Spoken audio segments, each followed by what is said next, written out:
Bismillahirrahmanirrahim. Assalamu alaikum. Welcome to Newsroom. I'm your host, Khalid. But it's the beginning of the week, Monday, the 5th of July 2021. And these are the stories that we will be discussing during the course of our show. We will begin, ladies and gentlemen, with the historic visit of our Prime Minister Imran Khan to Quetta, where he is not only going to visit Gawadar, there's going to be a groundbreaking of a 2,200 acres phase 2 of Gawadar free zone, 6 new industries MOUs for the Gawadar city, 1.2 million gallons a day water desalination plant, and provision of solar systems as well to the area.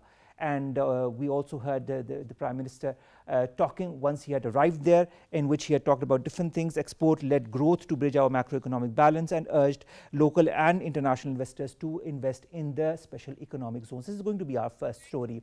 The next story, ladies and gentlemen, concerns what has happened in Lahore. And of course, we all know what happened there. There was a blast that happened, and Shahwani Qureshi Sahib has said that Pakistan is going to raise the issue of the perpetrators of this terror financing, that is of course India, as has been said in a press conference some time back, that India and RAW is behind this heinous incident. Along with that, of course, we all know what has happened with the Rafale fighter jet sale to India as well. There is a French judge that has been tasked with investigation of the controversial 2016, in fact, multi-billion-dollar sale to Rafale to India of these Rafale jets, and how there has been a lot of corruption in the sale of these Rafale jets. This is going to be, of course, part of our second segment. Our third segment, ladies and gentlemen, concerns online education and the importance of online education in these days of COVID-19. What are the different organizations that are working or endeavoring towards providing free online education to the students of different classes to prepare them for the board exams? Because as we know that a lot of students did not attend the classes as per their routine, and thus, of course, despite the fact that there have been online classes, they are not as well prepared as they would have been had they been attending the normal classes. This is going to be our third segment. Then we are going to discuss the 22nd death anniversary of the Shahadat of Captain Karnal Sher Khan Shaheed. He is a hero of the Kargil War. 22 years have passed since he laid down his life for our motherland, that is Pakistan, during the Kargil War. And of course Pakistan, and we all salute him for of course his endeavors and his shahadat, his martyrdom for our country. And finally, Pakistan's youngest female aerospace engineer has been unveiled. Her name is Aruba Faridi, and she is 23 years of age. And of course, this goes on to show that where there is a will, there is always a way. Whether you are passionate about something, you can always achieve it, whatever your age might be. This is going to be our last story. Let's begin with our first story, ladies and gentlemen, and that concerns, of course, our Prime Minister Imran Khan's visit to Gawadar. And he has arrived in Gawadar for a day-long visit to oversee the signing of the MOUs, of course, and also to lay the foundation stone of a couple of projects. Liaquat Shahwani Sahab, who is the spokesperson of the Balochistan government, joins us online. Shahwani Sahab, thank you very much to have joined us on Newsroom. Shahwani Sahab, could you update us on the different MOUs that are going to be signed, of which are the places that our Prime Minister is going to visit in Gawadar? What are going to be his activities? Well, the main activity is today is the groundbreaking. It was a groundbreaking ceremony of North Free Zone. It is the second phase of Free Zone, and it comprises 2,200 acres. And besides it, there are a few enterprises and factories. Their inauguration ceremony has been hawked today. There is a chemical fertilizer factory, Gawadar animal vaccination factory, lubricant factory, inauguration of Gawadar tissue plant, and Gawadar Expo building our Expo Center. These are the main activities. Other than these activities, particular the 9 underdeveloped, extreme underdeveloped provinces of South, 600 billion package. Also, Prime Minister Saab took briefing on the progress and development of that package. And also, Chief Minister of Balochistan, Mr. Jam Kamal, in his speech, he gave entire details of the socio-economic projects have been launched for the Gawadar, and also he shared the details of those projects which directly provide opportunities and facilities to the people of Gawadar, like desalination plants, drinking water provision, 180 kilometer pipeline for the for water supply, and also electricity, and number of projects. He also mentioned there are 5 projects in Gawadar which we call active projects. Those are Gawadar Vocational Training Institute, Gawadar Airport, Gawadar Free Zone, Gawadar East Bay Express Way, and Pak China Friendship Hospital, which is an 100-bedded hospital. So these are the main projects. And also Prime Minister held meeting with officials, diplomats, and a few tribal and political leaders there. All right. Thank you very much. Thank you very much, Dr. Shahwani Saab, of course, spokesperson to the Balochistan government, giving us an update on the different projects that the Prime Minister of Pakistan is going to undersee while visiting Gawadar. And of course, there are a huge amount of projects that the Prime Minister is going to oversee or give or lay the foundation stone of or sign the MOU for. To talk more about the importance of Gawadar, of Balochistan, of China-Pakistan Economic Corridor, we've been joined by Sangeen Khan, who's an analyst. Sangeen Khan, thank you very much to have joined us. Sangeen Khan, how important is this visit of Imran Khan Saab to Gawadar? Sir, thank you so much, first of all, for having me. It's very much important, very historical and outmarked visit. Prime Minister Imran Khan, the way he has visited South Balochistan back in the past as well. He has visited twice. It's very much important since it speaks volume about the completion of the phase 1 of the CPEC project, Gawadar Port phase 1, which basically shows that the completion of 60 acre of land. I mean, more than 46 companies have been registered to this Gawadar Port Free Zone. As per the chairman, CPEC Authority, Lieutenant General retired Asim Salim Bajwa, more than 1,200 direct jobs were given to the local population. Besides that, 12,000 indirect jobs were given to the local people which to support the infrastructure activities and so many others. So I would deem it an important historical visit with regards to the Prime Minister visit to Gawadar. All right. Also, how important are these special economic zones that the Prime Minister also highlighted during his address? And he said that we needed to attract international and local investors to these special economic zones.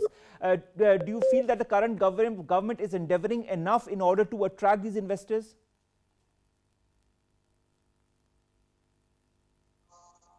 I think there's some kind exactly. of... The Chief Minister of Balochistan, Mr. Jan Kamal Khan, and especially the Chairman CPEC Authority, Lieutenant General retired Asim Salim Bajwa, with a special focus. The foreigner investors are arriving to invest more on Balochistan. It is very much important to mention here, due to the commendable contribution of the security agencies, we can see the completion of soon the Gawadar International Airport, which would be one of the largest airports of Pakistan. Besides that, couple of vocational and technical trainings are in progress. Some kind of a technical, of course, issue. We are going to get back to Sangeen Khan as soon as we can. The Prime Minister, during his address, of course, stressed on export-led growth to bridge our macroeconomic balance. Of course, that is very important in the current scenario that Pakistan is, and also in the regional scenario. And of course, as I asked Sangeen Khan as well, he asked that it was very important to attract international and local investors to invest in the special economic zones. Sangeen Khan Saab, thank you very much to have joined us, and of course to have given us an outlook of the importance of Prime Minister Imran Khan's visit to Gawadar, and of course all the different projects that he's going to either lay the foundation stone of or sign the MOU for. Let me reiterate again, there's a groundbreaking of a 2,200 acres phase 2 of Gawadar Free Zone.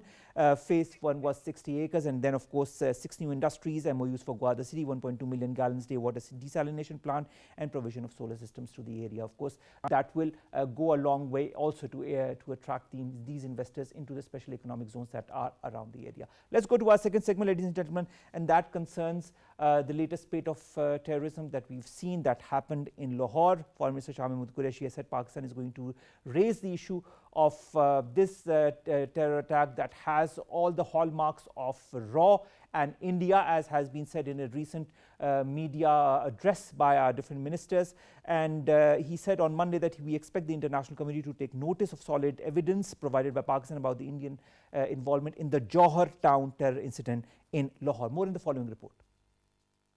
India, having a history of hatching conspiracies against Pakistan over the last many years and being perturbed over its economic achievements, has been trying to destabilize the country through various means. Along with playing the role of a spoiler in Afghanistan, India had problems with all its neighbors, including China, Sri Lanka, Bangladesh and Nepal, and had boosted its defense budget to $52 billion US. Unraveling the latest sabotage attempt, Pakistan revealed on Sunday that it had concrete evidence and intelligence linking arch-rival India to a car bombing that killed 3 people and injured 22 others last month in the eastern city of Lahore. National Security Advisor Moeed Yusuf, while speaking at a news conference, stated that a high-profile investigation has identified the main mastermind and the handlers of the 23rd of June terrorist attack, linking all dots to Indian intelligence agency RAW. It is also important to note that thus far no one has claimed responsibility for this attack, which would be unusual had the perpetrators been a religious militant or ethno-nationalist group. Pakistan had been repeatedly asserting that India was involved in terrorism against Pakistan. Besides creating problems in Balochistan through its spies like Kulbhushan Yadav, India was also trying to create unrest in Karachi, along with sponsoring terror outfits in Afghanistan. These heinous Indian designs are dangerously imperiling regional peace and security of South Asia.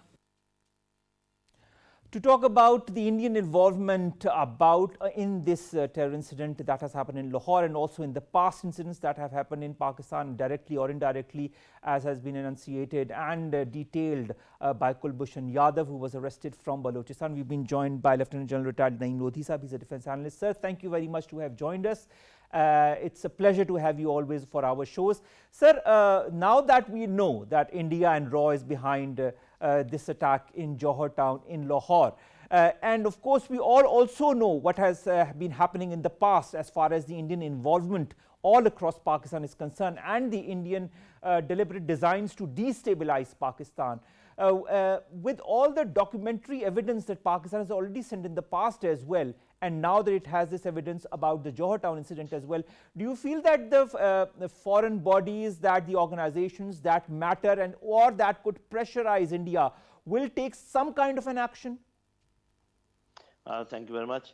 I think first of all we must appreciate all the investigative agencies and intelligence agencies of Pakistan who very swiftly found out the source of this problem, from where it emanated, who all acted in it, and what were the links, how the money was transferred, what telephonic conversations were made. I think this is a great achievement. Of course, the incident was sad, but many such incidents had been prevented in the past also, and this again will go a long way, the way we have unearthed everything. And again, putting it across to the world is very important. We have done it before also. We were aware of the Indian activities for a very long time. Even once we held Kulbhushan, we knew what he was doing and all that. So whereas I agree that we should do all this, that project and expose the Indian designs to the world, but your actual crux of the question, that what will be the reaction of various forums. That is the main important question, sir, because you know that it is not the first time that it has happened in Pakistan, and it's not the first time that we have found out that India is behind it, and it's not the first time that we are sending the documentary evidence to the nations that matter. What will happen now? So my answer is that the same thing will happen which happened earlier, which means nothing. Because the international relations, they move according to their interest and not on justice, not on any ethical grounds.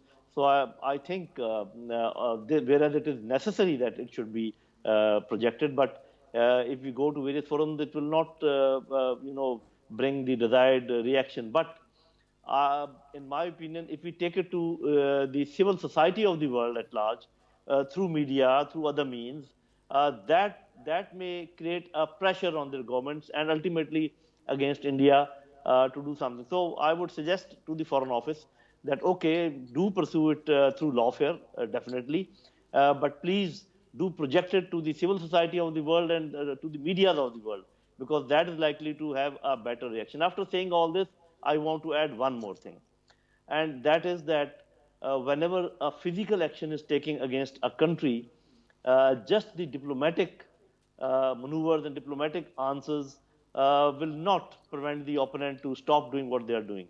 If you really want India to stop doing all this, I think you have to pay them in the same coin, even if it has to be multiplied by two. I'm not suggesting that we should start operating against the masses or the civilians. We should not do that, but we must hit the legitimate targets. Unless we start doing that, just moving here and there and talking to the world forums and telling them what is happening, this is happening to us, that is happening to you, nobody is going to come to your rescue. Stand up and face the consequences and fight it back. That is the only way out, in my opinion. All right, sir, but seeing the level of destabilization that India is involved in Pakistan, and of course the pressure tactics that it is also putting on the external bodies, whether it be continuing to put Pakistan in the grey list in FATF, when in fact it should be India that should be in the blacklist of FATF, knowing all the terror financing that it has been involved in the last couple of years. Then of course add to it all the social media sites and all the fake websites that have been put up to put blame on Pakistan directly and indirectly. Then of course comes TTP and ISS, and of course the indirect pushing or pressurizing of these terror organizations by India as well, and so on and so forth. Kulbhushan Yadav, and of course all the details that he has given to our agencies as to how India has been perpetrating such incidents in Pakistan. And of course now that the Johar town incident also occurs and we've got solid evidence against India. You talk of Pakistan taking action. I mean, I understand that and I totally comprehend that. But how can Pakistan balance the diplomatic action with some kind of an action which will not have any repercussion on the country? Balance in international relations depends a lot on the size of the country, the interest of other countries in that region, and all those things. It cannot, it is because, as I earlier said, it is not based on any law, it is not based on any justice or something of that sort. So all the things which you have counted, like FATF or Daesh or other things which are happening against Pakistan, my dear, it is not only India who is doing it. I would not like to name the countries. Some other partners of India are also there. So we normally are shy of, blaming everyone. Even this Lahore incident couldn't have been executed only by Indian Raw. There is some assistance from some other intelligence agencies also, and we are mum about it. I will also not speak out the names. But the thing is, the only remedy, in my opinion, is create that capacity in your own institutions to slap back. That is the only thing ultimately which will work. These things, I'm not against it. We should all be doing it, exposing them and all that. But as I said, physical actions cannot be responded in the field of diplomacy alone. But when we've got a solid relationship as far as China is concerned. We have a relationship with Russia as well. We're going to have a visit pretty soon from their end as well. Do you feel we can use these means or these friendly countries in order to also maybe talk together and go forward as to what kind of measures need to be taken against these Indian elements that are trying to destabilize Pakistan? Definitely. I think that is also the crux of diplomacy, that you need to have more friends. You need to reduce your number of enemies. You need to take your case to the right forums, and also you need to act because other countries will not come to your rescue once you are being bled or once you are being beaten by some of your opponents. They will help you diplomatically. They can help you even materially by giving you some things, arms and whatever you need. But if we think by complaining to the world, there will be some reaction against India, whereby they will stop India to doing all that, whatever is being done to us, that is a false expectation. All right. I would say now again, let's talk about the reaction that is coming on another sector. I mean, nothing concerned with terrorism, but let's talk about corruption in India. Let's talk about the Rafale jets sale to India, and that is now put under a lot of clouds because there's a lot of money that is involved in it, and a French judge has been tasked with investigating this sale to India. Now that even the French are talking about corruption in India, do you feel this is also going to maybe put some kind of a damper on India, or will it continue doing whatever it is doing in whatever way it is doing? Naturally, it is going to put a damper on India in the field where it is being checked. For example, and we should also reinforce all these things which are happening against India. We must not feel shy. We must take part in all these, activities to further expose India about their corruption and all that. But that will only reduce the corruption in India. That is all. If we think that will India will stop hitting us because of this, that will not happen. The only remedy to that is hit back strong. That is so true, sir. But apart from that, sir, don't you feel that India, that is under a lot of pressure now, A, because of the farmers' protests, B, because of the COVID-19, C, because of the economic situation that the country is in as we speak, that its government and its administration should focus more on spending that money on alleviating poverty in their country rather than engaging in corruption related scandals? Absolutely true. I mean, they have a lot of vulnerabilities, like they got a beating from China, from our Air Force also, and this farmers movement, and of even the movement going on within Indian occupied Kashmir and all these things. These are vulnerabilities, but vulnerabilities, if not exploited by the opponent, do not matter. What happens is that our vulnerabilities are being exploited by Indians to the hilt. I mean, whatever, if we talk of Afghanistan, if we talk of ethnic vulnerabilities, if we talk of, other problems that we have, they exploit to the hilt. And Exactly. we trying to be very good This boys. recent, the whole drone thing that happened in Jammu, and the whole blame game without any proof whatsoever was put on Pakistan. True. So that is what I'm saying, that they not only exploit our vulnerabilities, they also carry out false flag operations like the one you are talking about, and they can also make it a pretext to do something further bad to Pakistan. So I would say for the third time again, that unless you pay them back in the same coin, it will not stop. All right. So what you mean to say also is that incidents such as Pulwama, which happened in 2019, and the reaction that Pakistan also gave as a result, and that showed how strong Pakistan is and how strong Pakistan's defense is as well. India still hasn't learned from it and still wants to go forward and kind of to make any maneuver whatsoever in order to put Pakistan in a bad light, whether it be even using unfair means or using terror financing means, such as what has happened in Johor town.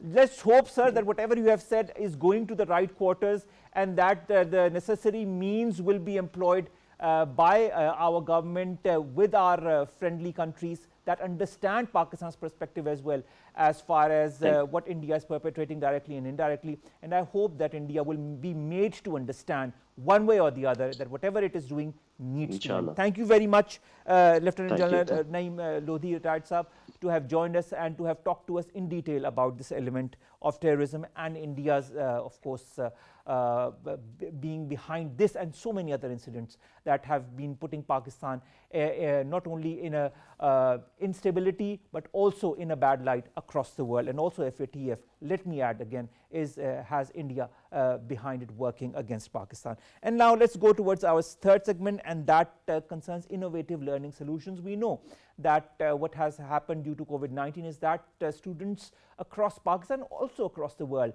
have not been able to study with the same zeal and fervor and under the right circumstances as possible. Now there are different organizations that are working, in fact, to give them the proper training, the proper education, so that they can undergo their exams, as has been told by our Federal Minister for Education, that the exams will now be held on time.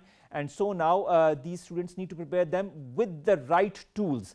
We will be talking about these tools with our next guest, but before that, let's go to this short package. Educational institutions in many parts of the world have resumed education in varying degrees after pandemic-induced closures. The initial shock and fear inflicted by the coronavirus was followed by precautionary measures because welfare and health of students was paramount priority. The immediate response of all government was to shut down all educational institutions. Gradually, myriad institutions revived teaching in full swing, albeit digital, because education had to be continued in any circumstances. Now the dark face of chronic health emergency is declining. Federal Minister for Education and Professional Training, Shafqat Mahmood, stated that education had already suffered a lot as exams would not be cancelled and students should focus on their studies. Earlier, the Federal Minister for Education and Professional Training, Shafqat Mahmood, reiterated that it is impossible to award grades among students without holding exams, as authorities witnessed irregularities in the grading system after deciding to promote the students amid the surge of COVID-19 cases. It may be noted here that the Education Ministry had announced to cancel all exams in the country till 15th of June after a meeting of the National Command and Operations Centre reviewed the COVID-19 situation in the country. Furthermore, there are 29 educational boards in the country, each of which had issued their own schedule, and the exams would take place on those dates. Now, to talk more about these innovative learning techniques, we've been joined by the Chief Operating Officer of Knowledge Platform, that is one such organization that is endeavoring to teach the students the right tools in order to pass the exams properly. Thank you very much, Omer Iqbal, to have joined us.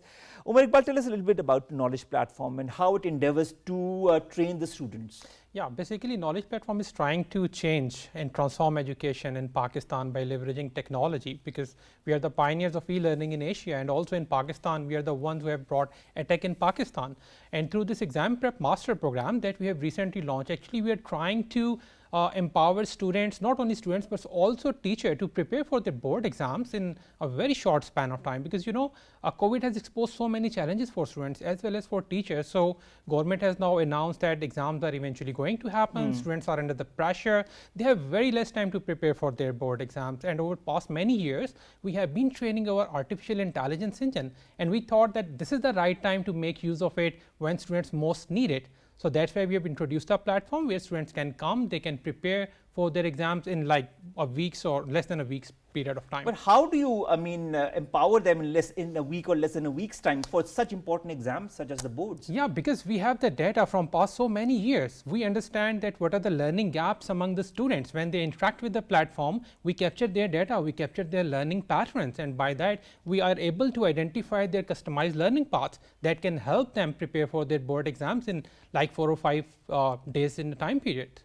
And for example, every student has a certain capability. Yeah. Some are intelligent, some are not. Some are hardworking, others are not.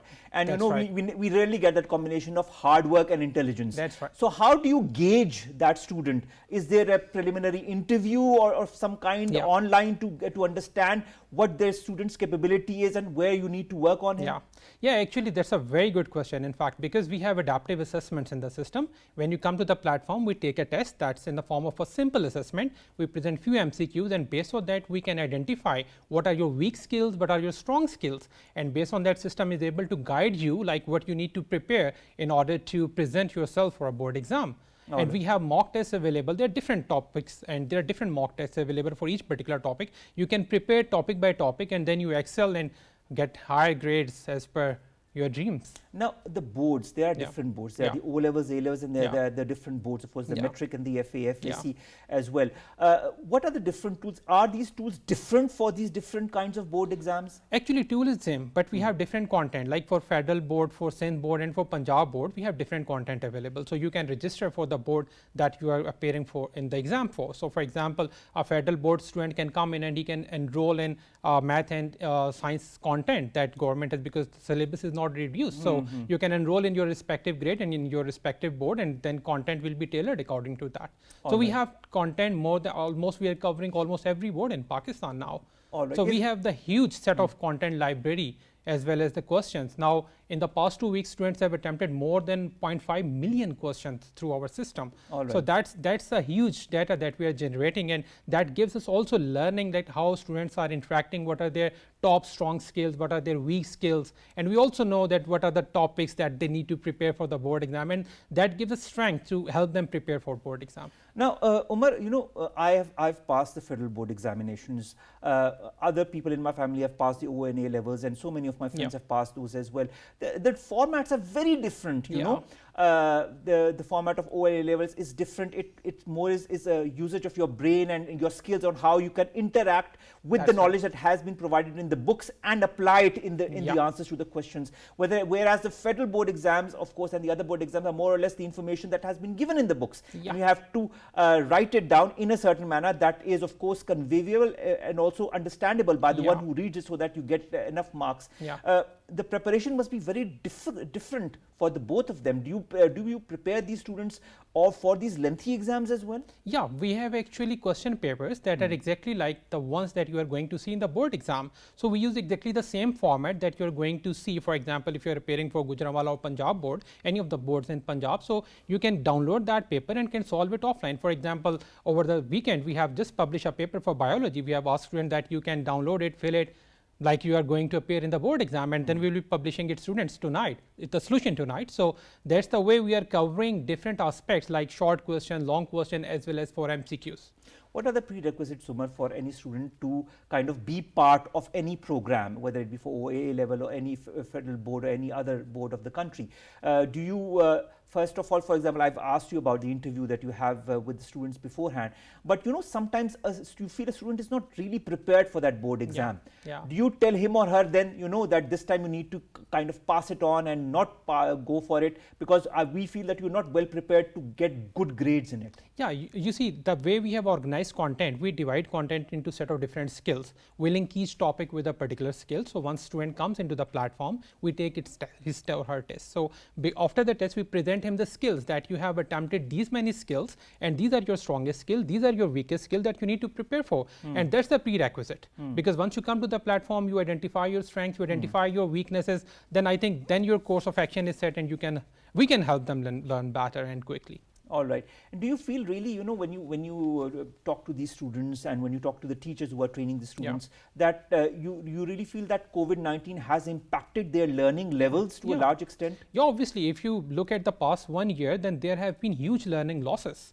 as for both for the students as well as for the teachers. Teachers need to reinvent their jobs because they haven't interacted with the online tools before. After the COVID, teachers are using different kind of online platform to interact with the students, and students are also discovering new ways of learning, because the conventional ways that we used to go tuition centers, we used to go for mock classes, but now they are not there. So students need to rely on other mechanisms that are available now online. And that's why we have stepped forward to launch this program free of cost for the whole Pakistani students. I mean, free of cost, this is one thing that I'd really like to emphasize on. You could have taken fees from these students, but you are free of cost. So why make it free of cost? Because, there are already so many challenges exposed by COVID. So I think this is not the right time that you put a fee tag over a course where parents are already struggling with paying fees. They are already paying tuition fees. And on top of that, if you also come and in this critical time, we also ask for fees. So as we thought that this is our responsibility. If we have the content,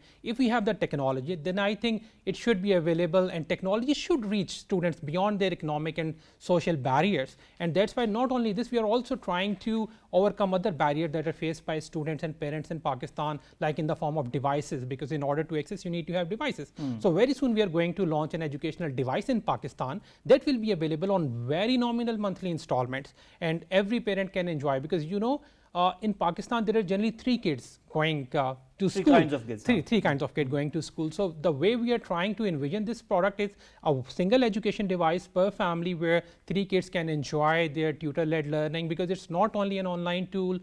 We also have subject matter experts for physics, for chemistry, for biology, for mathematics, and for other subjects. They were available. The art subjects? Yeah. We have large content library available in Pakistan, and our experts were live today.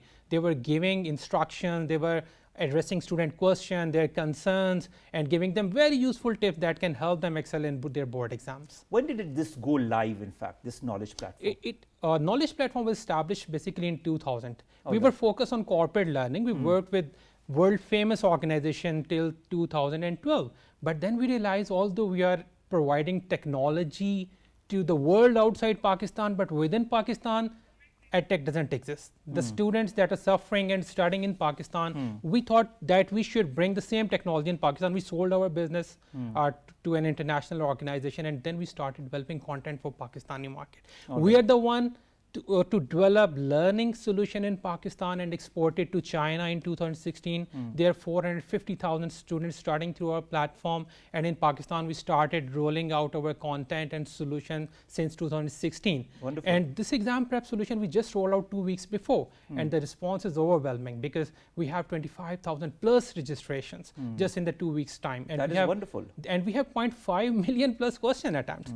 That gives us strength and also encourages that this is something which is needed, because when we see the future, then online learning is the future in Pakistan, because COVID has already And of course, one exposed more it, thing that is very interesting is that you give access to even those kids who are in the small villages or small towns, and because it's free of cost, they can get access to it. And there are so many intelligent boys and girls that do not get the necessary resources or tools in order to get themselves educated to kind of pass with good grades, and you are giving them that platform free of cost so that they can undergo that training. Yeah, basically we also realize that there are certain areas in Pakistan, although we have 100 million broadband subscribers and around we have 94 plus million cell phone subscribers that are 3G, 4G enabled. But there are certain areas in Pakistan that are still deprived with internet.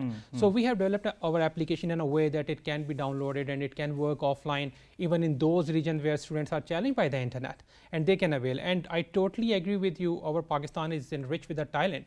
And when we have provided this technology like in FATA, in KPK and other remote areas, the response that were there, it was overwhelming for us. Thank you very much, Omar Iqbal, Chief Operating Officer of Knowledge Platform, to have joined us and to have given us an outlay of what your platform is all about. And the thing that really attracts me the most about it is that it's A, free of cost, and B, it can give access to so many students from different backgrounds to get themselves the right training tools in order to pass with good grades in all these bodies. Right. Thank you very much. Thank you, Thank you Omar. very Thank much. you.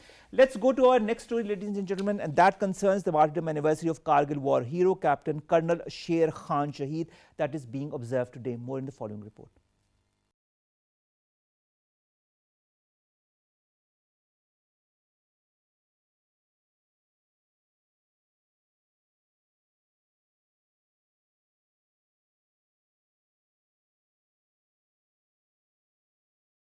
Captain Colonel Sher Khan emerged as a symbol of mettle and courage during the Kargil conflict at the line of control. He set up personal examples of bravery and inflicted heavy losses on the enemy. He defended 5 strategic posts, which he established with his soldiers at the height of 17,000 feet in Galtari area. On 5th July 1999, Indians, with the help of 2 battalions, managed to capture some portion of his post. Despite facing all odds, he led a counterattack and recaptured the lost portion. Captain Colonel Sher Khan also chased the enemy and conducted many raids in the enemy area. During one of such raids, he went inside enemy camp where he inflicted heavy losses to them. During the battle, he received burst of fire in his chest and embraced Shahadat on 5th July 1990.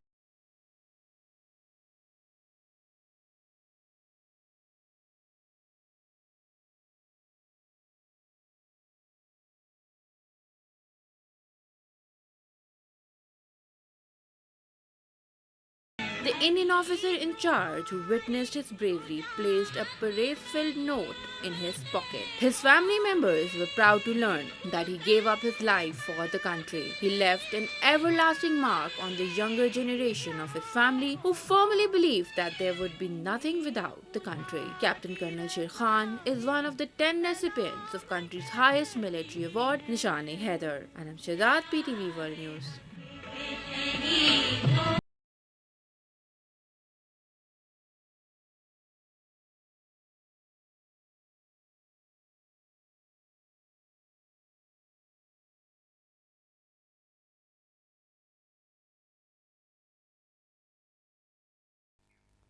We salute you, sir. Pakistan salutes you for your valor, for your commitment, and of course for setting an example for so many others to follow suit. And finally, ladies and gentlemen, our final segment of the day is about Pakistan's youngest female aerospace engineer, which of course shows that Pakistani women or even men at whatever age, if given the right circumstances, they can pursue their passions with the same zeal and fervor and achieve great heights. Now, Aruba Faridi, 23 years of age, has become the youngest female aerospace engineer in Pakistan. She says, I want to work as a female aerospace engineer in Pakistan and prove that Pakistani women can do whatever they want, even become good engineers. Of course, at 23 years of age, she has set that example.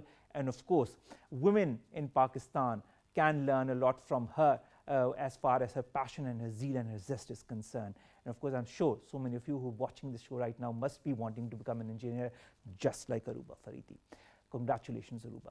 With that, ladies and gentlemen, we come to an end of today's newsroom. We'll see you inshallah tomorrow with new segments and stories that matter to you, to us and to Pakistan. Until then, stay safe, get yourselves vaccinated and follow the SOPs. Allah Hafiz.